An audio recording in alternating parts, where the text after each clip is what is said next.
घर के मंदिर में जलने वाले दीपक, घंटी रोज धोने वालों, गौर से सुन लो, वरना पूरा घर हो जाएगा बर्बाद। आप सभी का दिल की गहराइयों से स्वागत है दोस्तों। जीवन में चाहे जो भी हो जाए, लेकिन पूजा मंदिर में रखी घंटी, देवी देवताओं की मूर्तियां और जलते दीपक के साथ यह गलतियां भूल कर भी मत करना, वरना ऐसा दुर्भाग्य आ जाएगा कि संभलना मुश्किल हो जाएगा। घर में आ सकती है भयंकर गरीबी, खुशियां दूर हो सकती हैं और बरकत रुक सकती है। जी हां भक्तों, क्या पता है आपको अनजाने में यह गलतियां कर रहे हो जिनकी वजह से तरक्की रुक गई हो, पैसा पास टिकता ही नहीं हो, घर में अशांति बनी रहती हो और सफलता बस एक सपना बनकर रह गई हो। हम अक्सर बिना जाने समझे कुछ ऐसा कर बैठते हैं जो हमारे भाग्य को ही बंद कर देता है, और जब सब कुछ हाथ से निकलने लगता है तब ताने के अलावा कुछ नहीं बचता। लेकिन घबराइए मत, आज के इस वीडियो में हम आपको पूजा मंदिर से जुड़ी वह रहस्यपूर्ण बातें बताने वाले हैं जिन्हें जानकर आप खुद कह उठेंगे, गुरुजी, आपने तो मेरी सोई किस्मत ही जगा दी। तो दोस्तों, इस वीडियो को ध्यान से देखें क्योंकि यह आपकी जिंदगी बदल सकता है। जी हां दोस्तों, पूज्य गुरुजी ने कहा है कि कुछ लोग ऐसे होते हैं जो पवित्र चीजों को धार्मिक मानकर अपने पूजा मंदिर में रख लेते हैं और वहीं पर सबसे बड़ी गलती कर बैठते हैं। तो प्रिय भक्तों, आज की इस वीडियो में हम आपको बताएंगे कि पूजा मंदिर में कौन सी चीजों को रखना शुभ होता है और कौन सी चीजों को रखना अशुभ होता है। मंदिर में दीपक कितने बजे जलाना चाहिए, दीपक जलाते समय कौन सा मंत्र बोलना चाहिए, और घंटी सुबह को बजाना चाहिए या शाम को बजाना चाहिए, और जो शंख है उसे कब बजाना चाहिए, कितनी बार बजाना चाहिए, और शंख बजाते समय किस मंत्र का जाप करना चाहिए। इन सभी बातों को हम एक एक करके बताएंगे, और साथ ही प्रिय भक्तों, हम आपको इस वीडियो में बताएंगे कि पूजा मंदिर में जलने वाले दीपक को रोज धोना चाहिए या नहीं धोना चाहिए, और पूजा मंदिर में कितनी मूर्तियां रखनी चाहिए।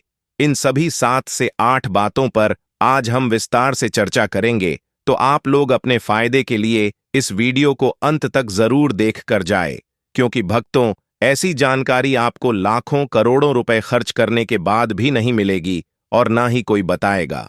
भक्तों, हम अपने मन से कुछ भी मनत या बनावटी तरीके से यह जानकारी नहीं बताते हैं।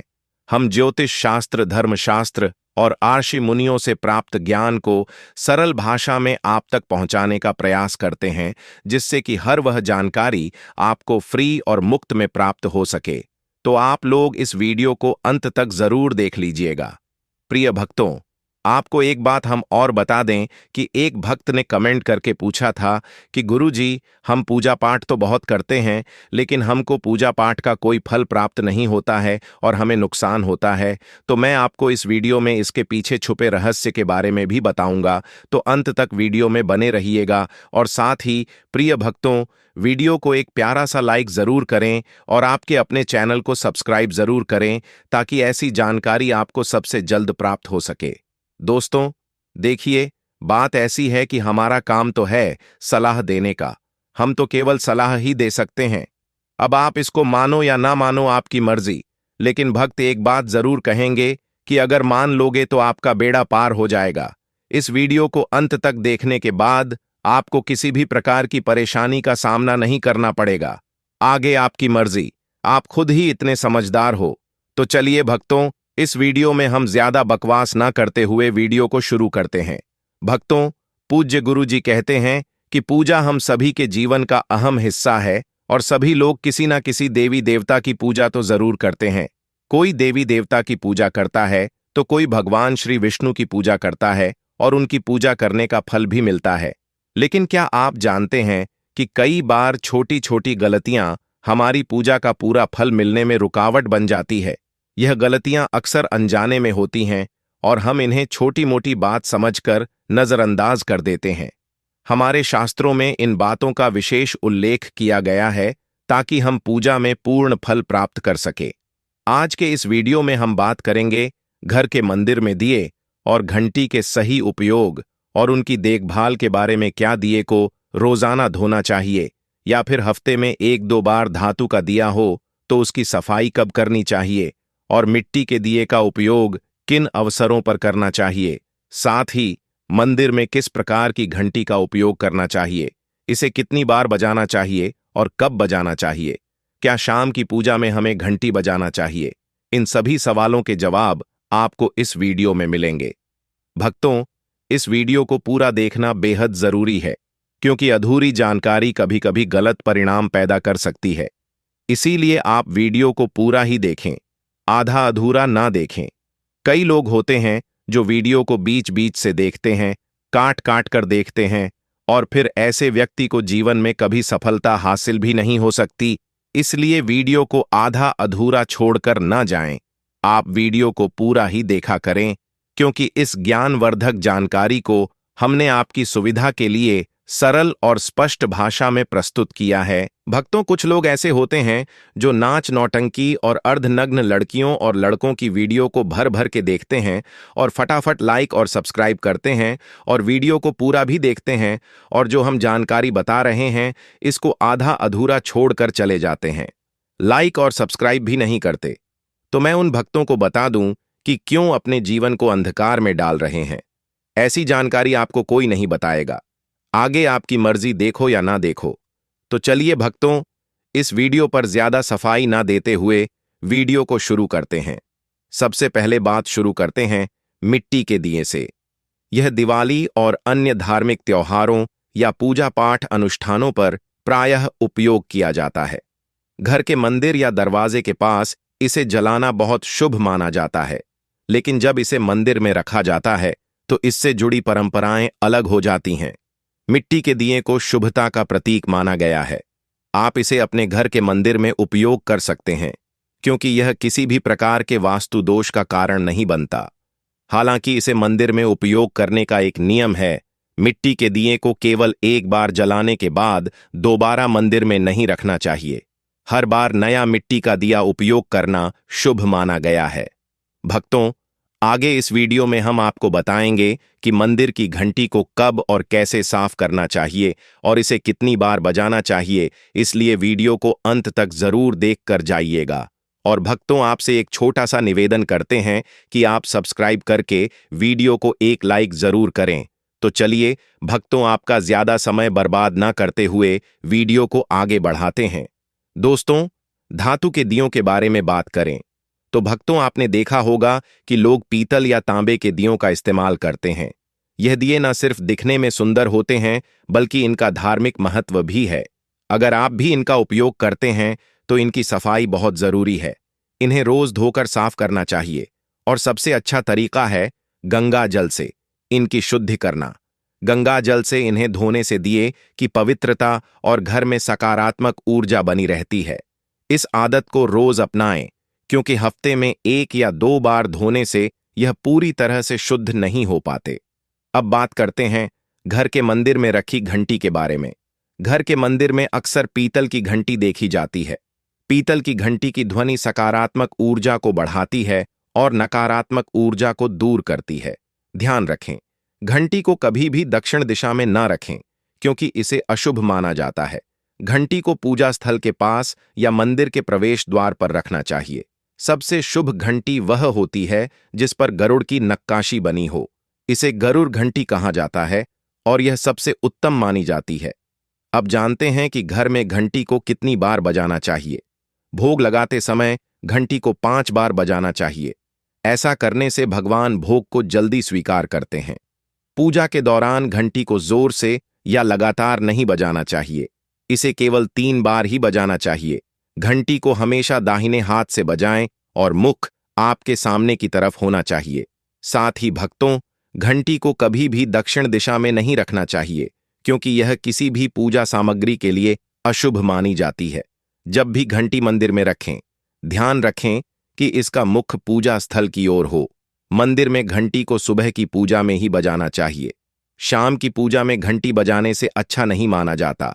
इस नियम का पालन करके आप अपने पूजा पाठ को अधिक फलदायक बना सकते हैं। इन्हीं सभी बातों के साथ साथ एक और महत्वपूर्ण बात यह है कि जब भी आप किसी मंदिर जाते हैं, खासकर घर के बाहर के मंदिर में, तो मंदिर में प्रवेश करते समय ही घंटी बजानी चाहिए। मंदिर से बाहर निकलते समय घंटी बजाने की आवश्यकता नहीं होती। जब आप घंटी बजाते हैं तो इसका अर्थ होता है कि आप मंदिर में प्रवेश कर रहे हैं और यह आपके आगमन और उपस्थिति को दर्शाता है।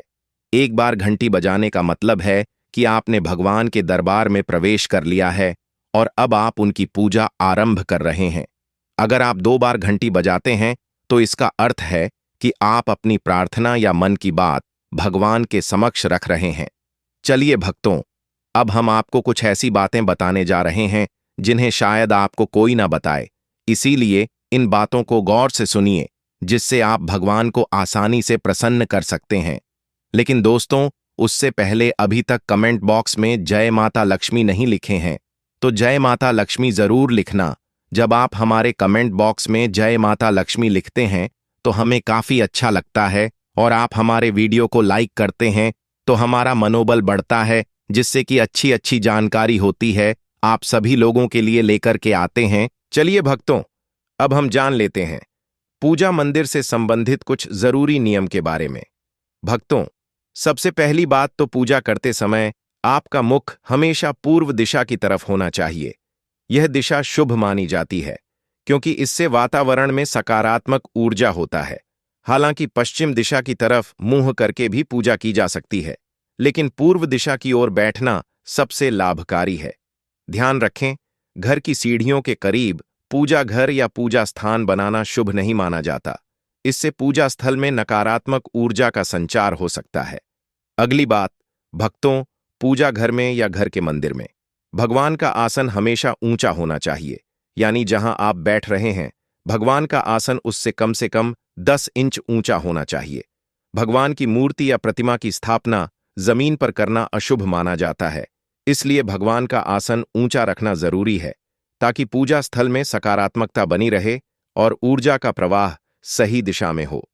अगली बात, भक्तों, पूजा करते समय भक्तों को हमेशा किसी चटाई या कालीन पर बैठना चाहिए। यह न केवल आरामदायक होता है बल्कि पूजा में मनोबल और एकाग्रता भी बढ़ाता है। भक्त छोटे आसन पर बैठकर भी पूजा कर सकते हैं, लेकिन यह सुनिश्चित करें कि आपका आसन भगवान के आसन से ऊंचा ना हो।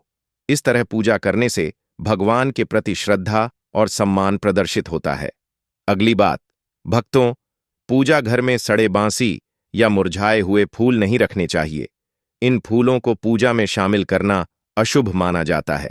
हमेशा ताजे और खिले हुए फूल ही पूजा में उपयोग करें। जब पूजा घर के फूल मुरझा जाए या काले पड़ जाएं, तो इन फूलों को मिट्टी में दबाने की सलाह दी जाती है ताकि नकारात्मक ऊर्जा दूर हो सके और आपके घर में पवित्रता बनी रहे। अगली बात, भक्तों, जिस कमरे में आप सोते हैं उसमें कभी भी घर का मंदिर बनाना सही नहीं माना जाता। यदि आपके सोने के कमरे में मंदिर बनाने की जगह हो और आपको मंदिर बनाना ही पड़े, तो ध्यान रखें कि मंदिर को रात के समय ढक कर रखें। आप मंदिर पर पर्दा भी लगा सकते हैं ताकि रात के समय वहां से निकलने वाली सकारात्मक ऊर्जा आपके सोने की जगह को प्रभावित ना करे। इन नियमों का पालन करने से घर में शांति और समृद्धि बनी रहती है और आपकी पूजा और ध्यान में भी गहरी एकाग्रता प्राप्त होती है। अगली बात, भक्तों, सनातन परंपरा के अनुसार किसी भी देवी देवता की पूजा कभी भी काले कपड़े पहनकर नहीं करनी चाहिए। ऐसा माना जाता है कि काले वस्त्र पहनने से मन में नकारात्मक भाव उत्पन्न होते हैं जो पूजा की ऊर्जा को प्रभावित कर सकते हैं। इसलिए हमेशा शुभ और हल्के रंग के कपड़े पहनें ताकि मन में सकारात्मकता और शांति बनी रहे। चलिए भक्तों, सबसे पहले हम आपको घर के पूजा मंदिर में रखी जाने वाली चीजों के बारे में कुछ महत्वपूर्ण नियम बता देते हैं कि कौन सी चीज पूजा मंदिर में नहीं रखनी चाहिए। भक्तों, सबसे पहली बात तो एक से ज्यादा देवी देवता की तस्वीर न रखें। घर के पूजा मंदिर में किसी भी देवी देवता की एक से ज्यादा तस्वीरें या मूर्तियां नहीं रखनी चाहिए। इससे ऊर्जा का संतुलन बिगड़ सकता है और पूजा का असर भी कम हो सकता है। एक तस्वीर या मूर्ति को स्थान दें ताकि भगवान की ऊर्जा सही तरीके से आपके जीवन में आ सके, तो आपको इस बात का विशेष ध्यान रखना चाहिए। अब दूसरी बात पूजा मंदिर में रखे शिवलिंग से जुड़ी है। भक्तों, शिवलिंग घर में रखना बहुत पवित्र माना जाता है, लेकिन इसके कुछ नियम भी हैं। यदि आप शिवलिंग रखते हैं तो ध्यान रखें कि यह सही दिशा में और सही तरीके से रखा जाए। इसे हमेशा उत्तर या पूर्व दिशा में रखें। इसकी पूजा सही प्रभाव डाले। इसके अलावा शिवलिंग को कभी भी गंदे स्थान पर या ऐसी जगह पर न रखें जहां ज्यादा हलचल हो। भक्तों, अब तीसरी बात, भगवान की टूटी हुई मूर्तियां ना रखें। भक्तों, भगवान की मूर्तियां और तस्वीरें हमेशा अच्छी स्थिति में रखनी चाहिए। अगर किसी मूर्ति या तस्वीर में कोई भी टूट फूट हो तो उसे पूजा स्थान से हटा देना चाहिए। टूटी हुई मूर्ति भगवान की पवित्रता को कम कर सकती है और आपके पूजा स्थल की ऊर्जा भी प्रभावित हो सकती है। इसे सही तरीके से त्याग देना चाहिए ताकि घर में सकारात्मक ऊर्जा बनी रहे। पूजा स्थल पर शंख, गोमती चक्र और एक पात्र में जल रखना बहुत शुभ माना जाता है। शंख का अर्थ है भगवान के आशीर्वाद की ध्वनि। गोमती चक्र से घर में समृद्धि आती है और जल रखने से घर की ऊर्जा शुद्ध होती है।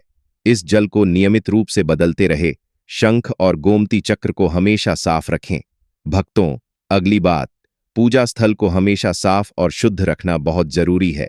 गंदगी से नकारात्मक ऊर्जा का संचार होता है, सफाई जो करें पूजा की ताकि वहां का प्रभावशीलता को वातावरण कम कर सकता हमेशा है। सकारात्मक बना रहे।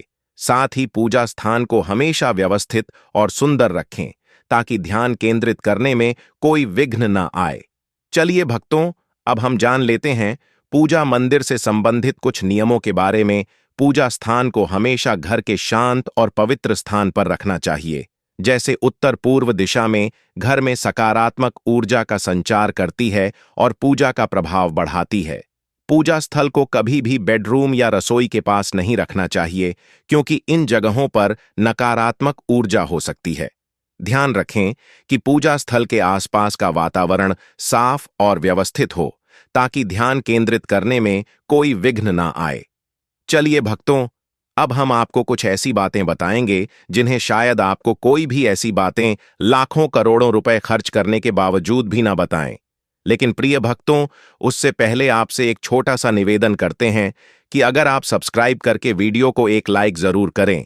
चलिए भक्तों, अब हम जान लेते हैं पूजा मंदिर में रखे दीपक और दीपक जलाने के संबंधित कुछ महत्वपूर्ण नियम के बारे में। दीपक जलाना एक बेहद शुभ कार्य माना जाता है, लेकिन इसे सही तरीके से करना बहुत जरूरी है। सही तरीके से दीपक जलाने से भगवान की कृपा प्राप्त होती है और घर में सकारात्मक ऊर्जा का वास होता है। तो आइए जानते हैं दीपक जलाने के नियम, जो न सिर्फ आपकी पूजा को प्रभावी बनाते हैं, बल्कि वास्तुशास्त्र और ज्योतिष शास्त्र के अनुसार आपके घर की ऊर्जा को भी संतुलित करते हैं। सबसे पहली बात, भक्तों, पूजा में दीपक का स्थान बहुत महत्वपूर्ण होता है। इसे हमेशा भगवान की मूर्ति के साथ रखें ताकि दीपक की रोशनी भगवान के आशीर्वाद और कृपा का प्रतीक बने। इस तरह से दीपक का प्रकाश आपके पूजा स्थल को पवित्र और ऊर्जा से भरा हुआ रखता है। हिंदू धर्म में ईश्वर की पूजा में दीपक जलाने के कुछ खास और महत्वपूर्ण नियम बताए गए हैं, जैसे कभी भी खंडित दिया नहीं जलाना चाहिए, क्योंकि ऐसा करने से पूजा अपवित्र हो सकती है। इसी तरह पूजा के समय दो दीपक एक साथ नहीं जलाना चाहिए, क्योंकि इससे ऊर्जा का संतुलन बिगड़ सकता है। तेल और घी का दिया तो भूलकर भी एक साथ नहीं जलाना चाहिए, क्योंकि दोनों की ऊर्जा अलग होती है और इससे पूजा की शक्ति प्रभावित हो सकती है। दूसरी बात, भक्तों, वास्तुशास्त्र के अनुसार घी का दीपक हमेशा बाएं तरफ और तेल का दीपक दाईं तरफ रखें। ऐसा करने से पूजा स्थल में ऊर्जा का संतुलन बना रहता है और घर में सकारात्मक प्रभाव पड़ता है। तेल और घी दोनों दीप का संयोजन बहुत शुभ होता है, लेकिन सही दिशा में उनका स्थान तय करना जरूरी है। प्रिय भक्तों, तीसरी बात, ज्योतिष शास्त्र के अनुसार दीपक को कभी भी पश्चिम दिशा में नहीं रखना चाहिए। पश्चिम दिशा को नकारात्मक ऊर्जा की दिशा मानी जाती है और दीपक को इस दिशा में रखने से पूजा का प्रभाव कम हो सकता है। दीपक को उत्तर या पूर्व दिशा में रखना सबसे अच्छा होता है। यह दिशा पूजा में सकारात्मक ऊर्जा का संचार करती है और आपकी पूजा को फलदायी बनाती है। चौथी बात, दीपक जलाते समय हमेशा ध्यान रखें कि उसकी बत्ती का मुंह पूर्व या उत्तर दिशा की तरफ हो। यह दिशा सकारात्मक ऊर्जा की दिशा मानी जाती है और इससे आपकी पूजा में बढ़ी हुई शक्ति और प्रभाव का अनुभव होगा। साथ ही भक्तों, पूजा में घी के दीपक में रुई की बत्ती और तेल के दीपक में लाल वाली बत्ती का उपयोग करें। यह परंपरा वास्तुशास्त्र और ज्योतिष शास्त्र दोनों में ही शुभ मानी जाती है। रुई की बत्ती से दीपक का प्रकाश साफ और स्थिर होता है, जबकि लाल मौली वाली बत्ती से वातावरण में सकारात्मक ऊर्जा का प्रवाह होता है। 5वीं बात, नवरात्रि में खास ध्यान रखें कि मां दुर्गा और मां लक्ष्मी के सामने गोल बाती का दीपक नहीं जलाना चाहिए। इससे पूजा में कोई अनिष्ट प्रभाव उत्पन्न हो सकता है। नवरात्रि और विशेष अवसरों पर दीपक का आकार और बत्ती का प्रकार ध्यान से सुनें ताकि देवी देवता की कृपा प्राप्त हो। साथ ही भक्तों घी का दीपक जलाने के बाद तुरंत तेल का दीपक नहीं जलाना चाहिए। दोनों दीपकों जलने के बीच कुछ समय का अंतर होना चाहिए ताकि वातावरण में शुद्धता और संतुलन बना रहे। इसे ध्यान में रखते हुए दीपक का सही समय और तरीका अपनाएं। भक्तों, 6वीं बात, भक्तों दीपक को उन समयों में जलाना चाहिए जब भगवान जाग रहे हो, जैसे सुबह और शाम के समय। सुबह पूजा करते समय दीपक जलाए और फिर संजी आरती के लिए दिया जलाए। यह समय विशेष रूप से पूजा और ध्यान के लिए सर्वोत्तम होता है और इस समय का दीपक जलाने से सकारात्मक ऊर्जा का प्रवाह होता है। 7वीं बात, भक्तों दीपक जलाने का न सिर्फ धार्मिक महत्व है बल्कि यह वास्तुशास्त्र और ज्योतिष शास्त्र में भी महत्वपूर्ण स्थान रखता है। दीपक जलाना घर में सकारात्मक ऊर्जा का संचार करता है और घर के 7 चक्रों को संतुलित करता है। यह नकारात्मकता को दूर करता है और वातावरण को शुद्ध करता है। दीपक की रोशनी से न केवल घर की ऊर्जा बदलती है बल्कि मानसिक शांति भी मिलती है। इसलिए ध्यान रखें कि पूजा में दीपक जलाते समय ऊपर बताए गए सभी नियमों का पालन करें। इससे आपकी पूजा और जीवन में भगवान की कृपा हमेशा बनी रहती है और घर में सकारात्मकता का प्रवाह निरंतर होता रहता है। प्रिय भक्तों, आपको यह वीडियो कैसा लगा? हमें कमेंट में जरूर बताएं। अगर आप माता लक्ष्मी के सच्चे भक्त हैं, आप माता लक्ष्मी का प्रेम, प्यार, आशीर्वाद पाना चाहते हैं और चाहते हैं कि माता लक्ष्मी का आपके घर में वास हो और आप माता लक्ष्मी को प्रसन्न करना चाहते हैं, तो जल्दी से वीडियो को लाइक करके चैनल को सब्सक्राइब करें और कमेंट बॉक्स में जय लक्ष्मी माता जरूर लिखें। दोस्तों, यह तमाम जानकारी जन रुचि को ध्यान में रखकर दी जा रही है। ज्योतिष और धर्म के उपाय और अपनी आस्था और विश्वास पर आजमाए वीडियो का उद्देश्य मात्र आपको बेहतर सलाह देना है। इस संदर्भ में हम किसी प्रकार का कोई दावा नहीं करते हैं।